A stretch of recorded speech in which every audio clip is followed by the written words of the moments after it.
Have you ever had a killer idea for an app but just got totally stuck on the whole coding thing? Well, what if I told you that you could actually build that idea, like this weekend, without being some pro developer? Today, we're going to dive into how Google AI Studio is making that a reality. It really turns you into the creator.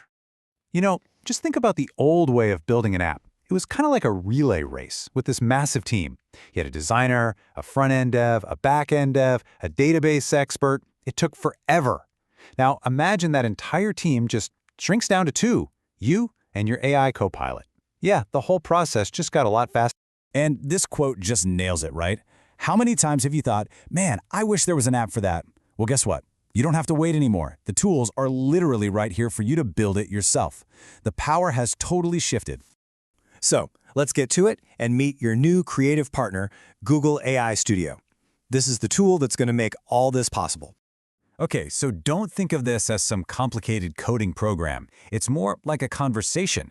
You just describe what you want, and the AI starts to build it. There's this cool new term for it, vibe coding. You focus on the vibe, the feel, and the function, and let the AI worry about all the nitty-gritty code details. So, AI Studio can do a bunch of stuff, but we are going to zero in on the build mode. See it right there highlighted? That's our spot.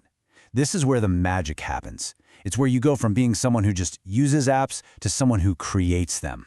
So, how do you actually build something? Well, forget about memorizing code for a second. The whole thing is just a conversation. You tell the AI what you want, it builds a version, you try it out, and then you tell it what to fix or change. It's this simple, really powerful loop of just talking and tweaking.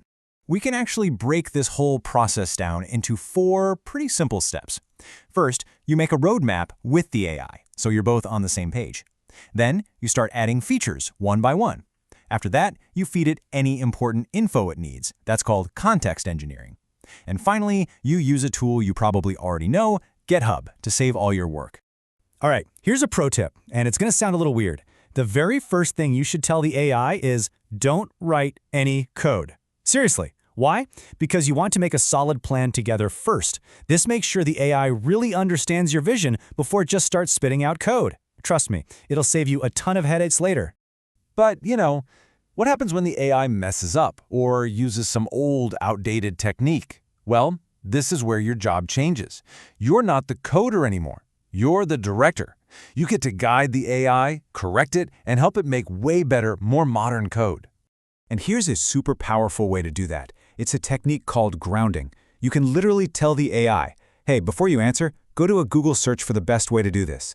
This forces the AI to use the freshest info from the internet, making sure your app is built with the latest and greatest stuff, not old code from its memory.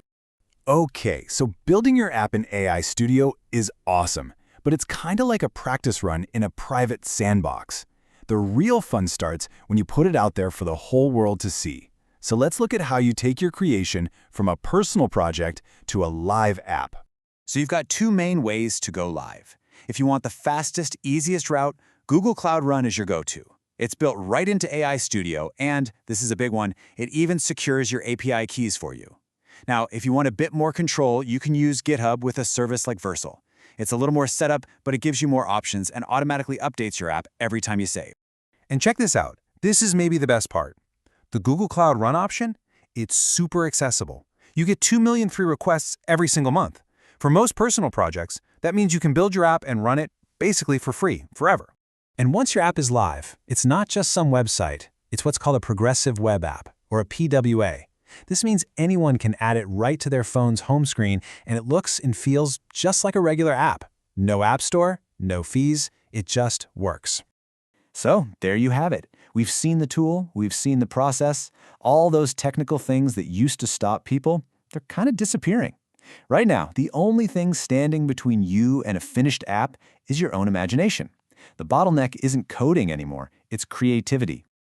So let's just quickly recap the main points. Remember, this is all a conversation now. Start with a plan, not with code. Build and improve as you go. Don't try to make it perfect on the first shot.